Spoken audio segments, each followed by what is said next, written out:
नमस्कार बच्चों, TSS online class में आप सबों का स्वागत है।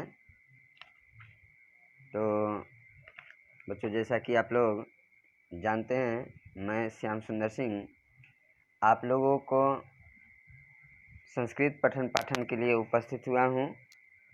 आज फिर हम इस वीडियोज में कुछ ज्ञान भरी बातें लेकर आया हूँ।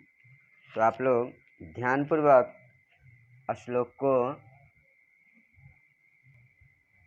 सुनेंगे जो कक्षा 10 से हैं। 10वीं कक्षा के संस्कृत लेकर आज फिर उपस्थित हूँ। उम्मीद है जो आप लोग इससे पहले के जितने भी वीडियोज भेजे गए होंगे उसका काम कर लिए होंगे। तो चलिए, आज का छठा लेसन लेकर हाजिर हूँ मैं। ये देख रहे हैं जो स्क्रीन पर आप लोग को दिखाई दे रहा है, सुभाषितानी, जो पाठ 6 से हैं। पाठ परिचय पहले कर लेते हैं।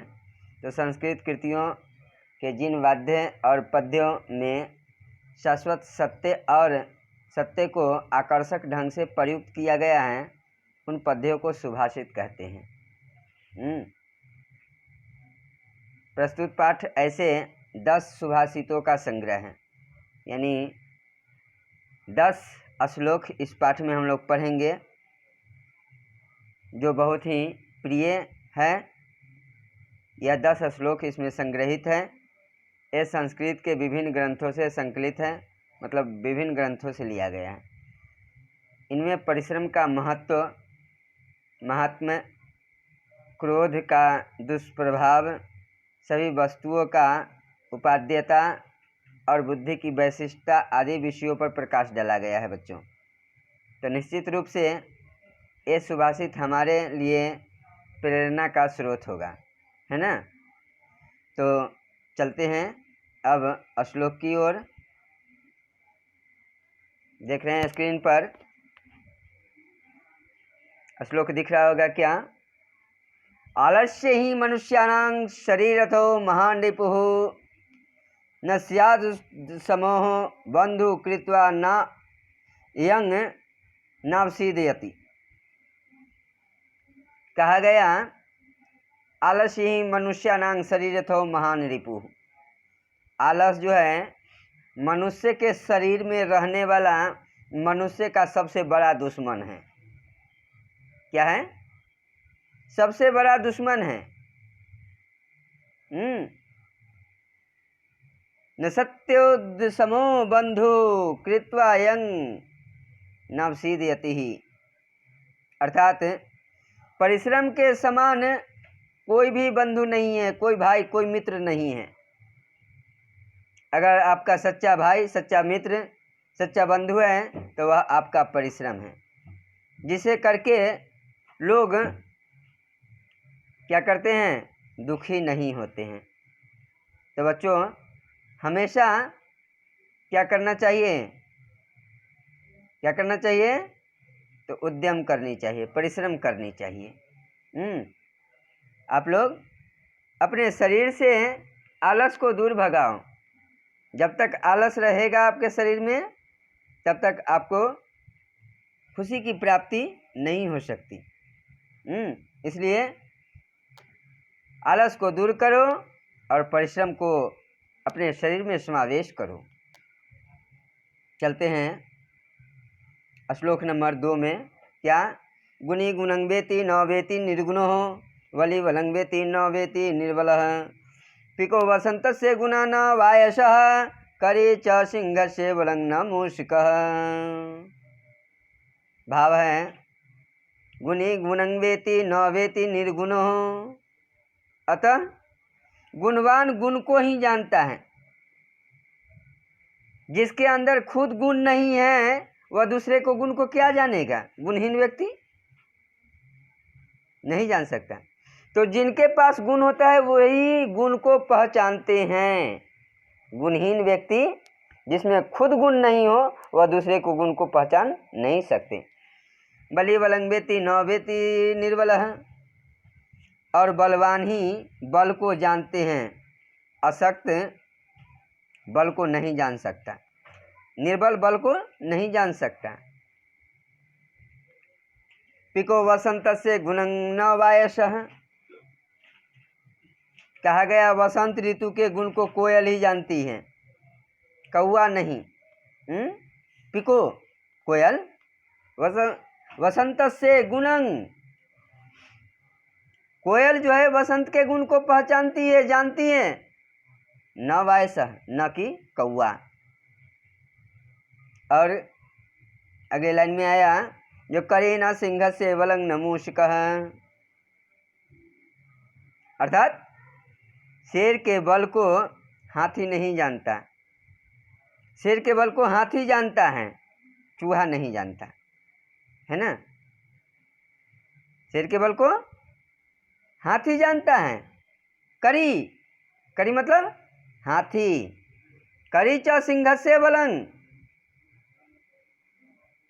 सिंह का बल को हाथी जानता है, न मूषक, न कि चूहा, है ना। तो हमेशा अपने आप में गुण की स्थापना करो, गुणहीन मत बनो। बनना है तो कोयल बनो, कौआ नहीं बनो। बनना है तो हाथी बनो, दिग्गज, चूहा नहीं बनो। चलते हैं श्लोक नंबर 3 की ओर। देख रहे हैं श्लोक नंबर 3, आप लोग को स्क्रीन पर देख रहा है क्या।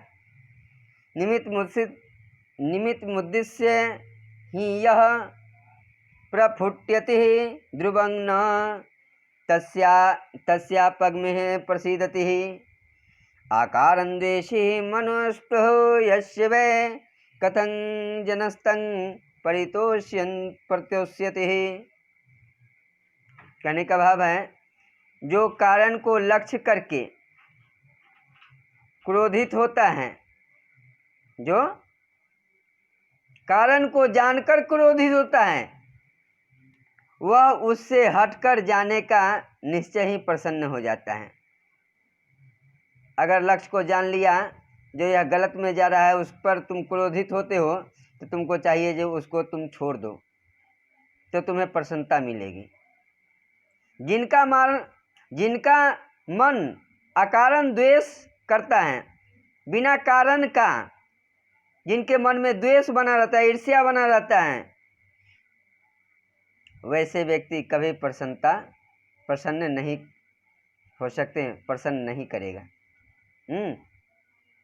अब आपको उसको अच्छे से अपना मित्र मानते हो, अपना सब कुछ बताते हो, लेकिन अकारण बिना कारण के तुम पर वह क्या करते रहता है, द्वेष करते रहता है, शक करते रहता है, तो वह तुम्हें कभी प्रसन्न देखना नहीं चाहेगा। इससे अच्छा है जो उससे खुद को अलग कर लो।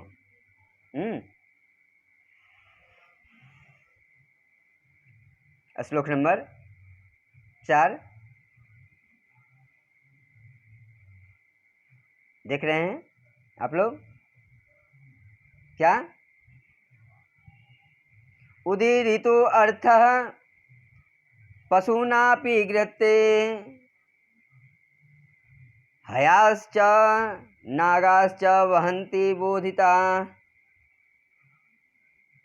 अनुकंपमहति पंडितो जनः, परोंकृत ज्ञान फला ही बुद्धयः। कहने का भाव है, अर्थ है जो बताया गया विषय निर्देश पशु के द्वारा भी ग्रहण कर लिया जाता है। अगर एक कुत्ता को तुम बचपन से सिखाओ तो वह भी तुम्हारा बात को समझेगा, वह भी तुमसे ज्ञान प्राप्त करेगा। घोड़े और हाथी को बोधित कर भार ढोते हैं लोग, उपदेश देकर। घोड़े को देखते होंगे आप लोग, घोड़ा भात ढोने का काम करता है, हाथी भात ढोने का काम करता है, उसको ज्ञान देने के बावजूद भी। इसी तरह कहा गया, अनुकंपे होते ही पंडितो जनः परेगिंत अज्ञान फलम ही बुद्धया। विद्वान व्यक्ति न कहे गए विषय का भी अनुमान कर लेता है। जिनके पास ज्ञान हो, जिनके पास विद्या हो, अगर तुम अपने मन की भावना को नहीं भी बताओगे तो तुमको देखकर वह बता देंगे जो तुम दुखी हो कि खुशी हो। नहीं,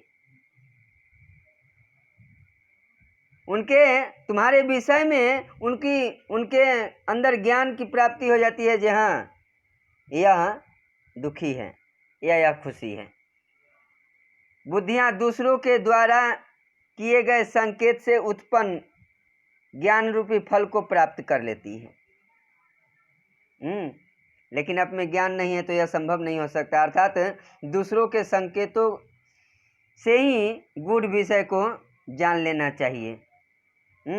यह नहीं जो वह कहे तब जानो, वह बताए अपनी मन की व्यथा को तब तुम जानो, ऐसा नहीं होनी चाहिए। अगर तुम में ज्ञान है तो वह संकेत कर रहा है तो उससे ज़्यादा वह आगे क्या करने वाला है उस बात को भी आप जान सकते हो। बस ज्ञान और कल्पना चाहिए अंदर।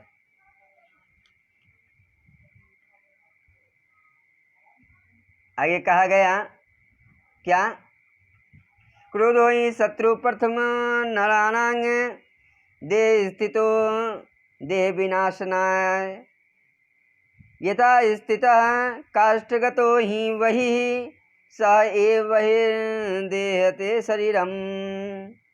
बच्चों कहा गया क्या, लोगों के शरीर के सर्वनाश के लिए सर्वप्रथम शत्रु देह में ही स्थित क्रोध है।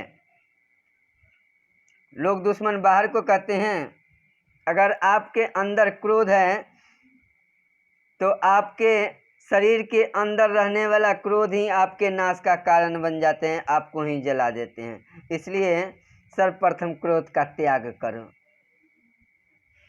बात बात पर क्रोधित नहीं होना चाहिए मनुष्य को, नहीं तो आपके सोचने की शक्ति समाप्त हो जाएगी। किस तरह, तो जैसे काष्ठ में स्थित लगी हुई आग लकड़ी को ही जलाती है। लकड़ी में आग लगेगा तो लकड़ी ही न जलेगा जी, शरीर जलेगा नहीं, न जलेगा। उसी तरह अगर आपके शरीर में क्रोध है तो वह अग्नि के समान है और वह आपका शत्रु है। उसी प्रकार शरीर में स्थित क्रोध शरीर को जला देता है। अतः हमेशा क्रोध का त्याग करना चाहिए, है ना।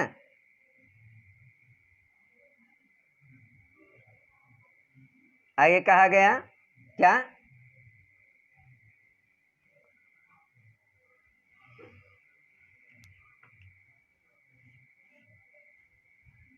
नंबर 7 में,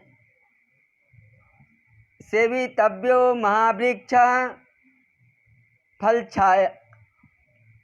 छाया समन्वितः यदि दैवात् फलं नास्ति छाया के निर्वर्तते। कहा गया फल और छाया से युक्त विशाल वृक्ष का ही आश्रय लेना चाहिए, जिसमें फल भी हो और छाया भी हो। भाग्य से दुर्भाग्य से यदि वृक्ष पर फल नहीं हो तो भी छाया भला किसको रोकी जा सकती है? रोकी जा सकती है? नहीं।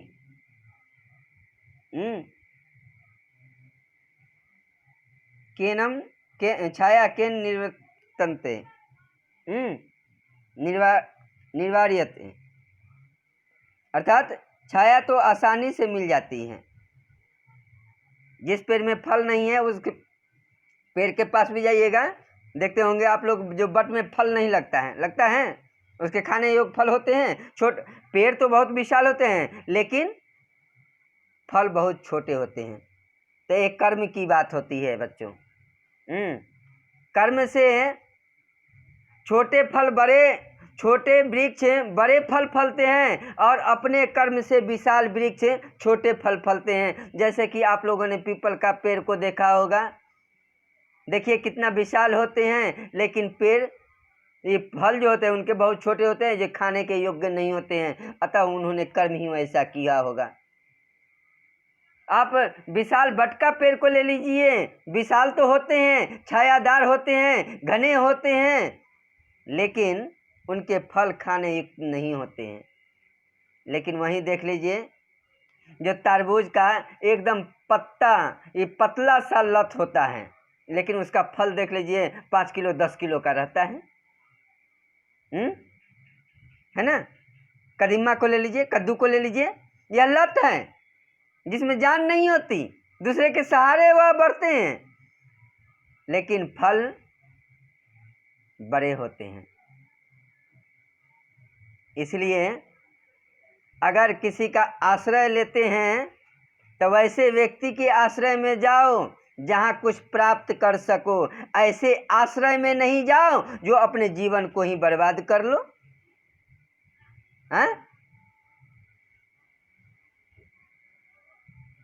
छाया सभी में होते हैं, सभी वृक्ष में, लेकिन फल युक्त वृक्ष में की छाया अलग होती है, और फल से विहीन वृक्ष की छाया अलग होती है। इसलिए आपको चाहिए, हमको चाहिए क्या, जो फल युक्त वृक्ष के छाया में वास करें। आगे कहा गया क्या, अमंत्रमक्षरं नास्ति मूलमोषधयम् अयोग्य पुरुष नास्ति योजस्कं दुर्लभ।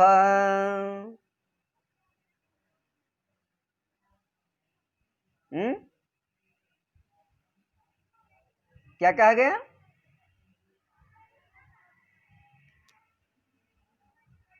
अमंत्रमक्षरं नास्ति, मंत्र रहित अक्षर नहीं होते हैं, मंत्र रहित अक्षर नहीं होते हैं।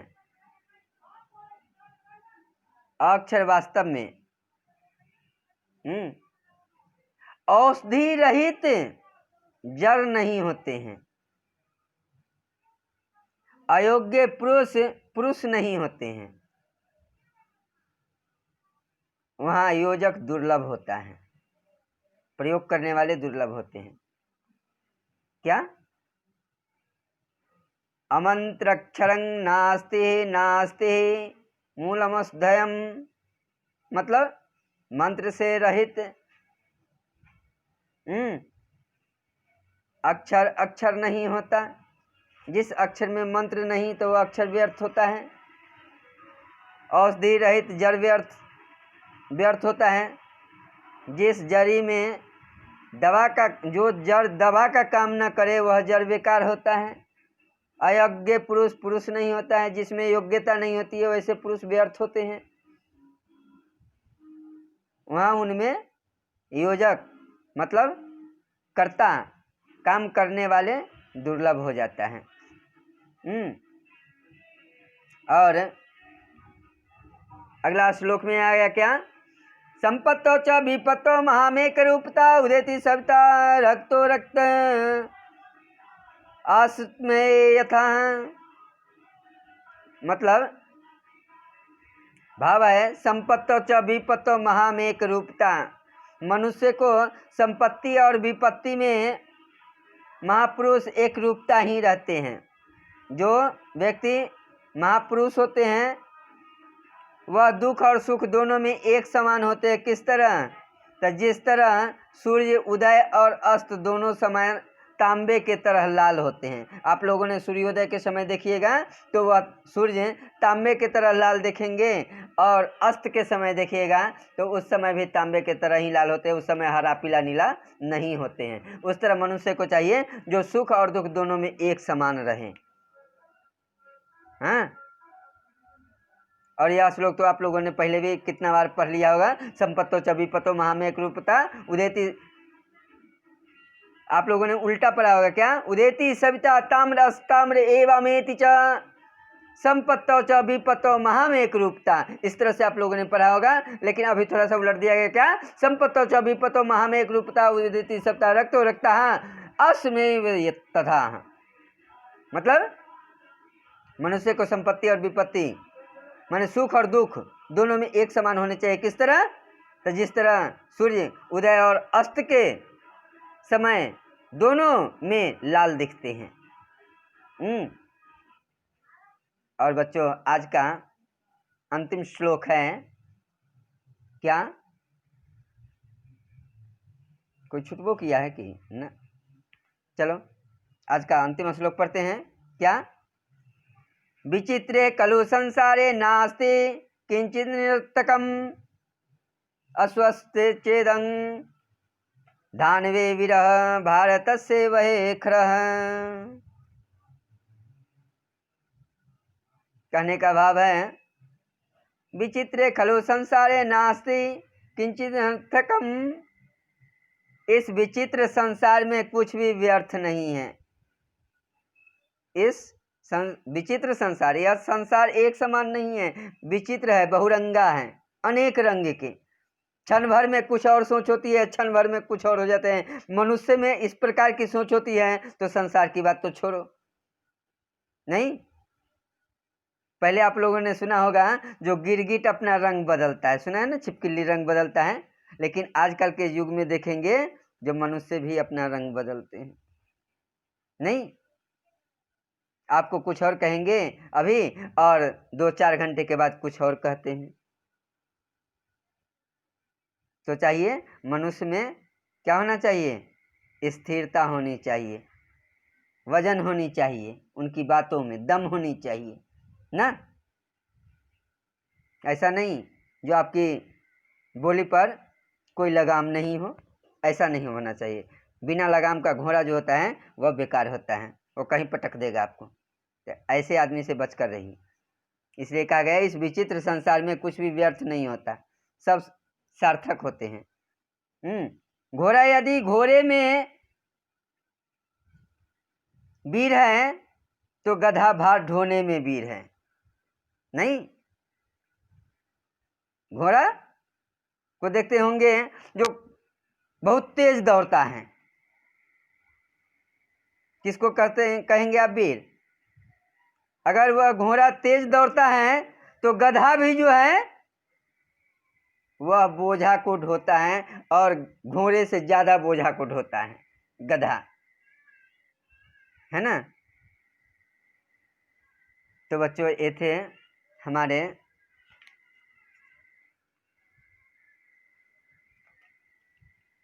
श्लोक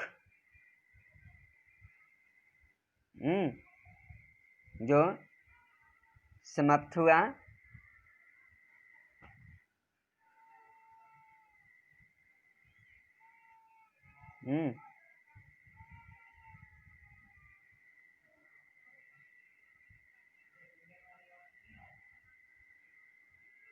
इसी के साथ आज का पाठ समाप्त होता है सुभाषितानी, और चलते हैं कुछ अभ्यास की ओर बच्चों। तो आप देख रहे होंगे स्क्रीन पर एक कुछ काम कर दिए गए हैं आप लोगों को सुविधा के लिए, क्योंकि इस कलयुग में सब आलसी हो गए हैं, है ना। आप लोग भी आलसी हो गए होंगे लॉकडाउन में, इसलिए शिक्षक को ही करके देना पड़ता है। तो लीजिए मैं भी कर दिया आप लोगों का काम को, है ना। आप लोग वीडियो को रोक करके सारा फेयर को पूरा कर लेंगे। स्क्रीन पर सब दिखाई दे रहा है आप लोगों को, साफ और सुंदर अक्षरों में करेंगे। जहाँ लिखने में दिक्कत हो तो वीडियो को रोक करके आगे की ओर बढ़ेंगे।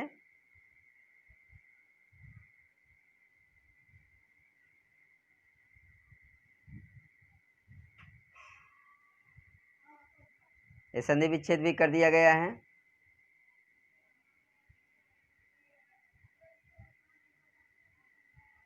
शराब को जो है उतार लेना है।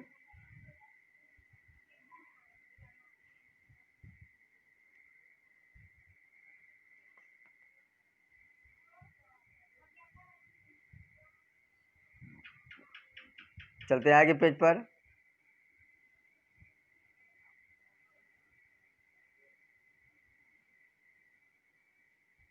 है ना।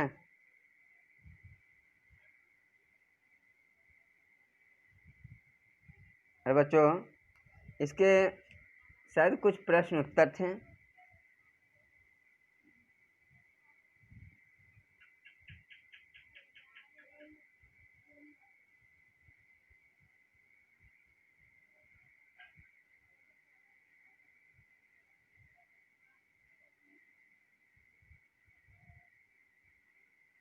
तो यह उत्तर जो देख रहे हैं आप लोग 1 नंबर में अधोलिखितानां प्रश्नाम उत्तराणि संस्कृत भाषायां लिखत, तो इसको शॉर्ट में नहीं लिखना है, इसको बड़ा करके लिखेंगे प्रश्न का सहारा लेकर के। उससे भी नहीं होता है तो आपको हम उस पेज को भी अपलोड कर रहे हैं। ठीक है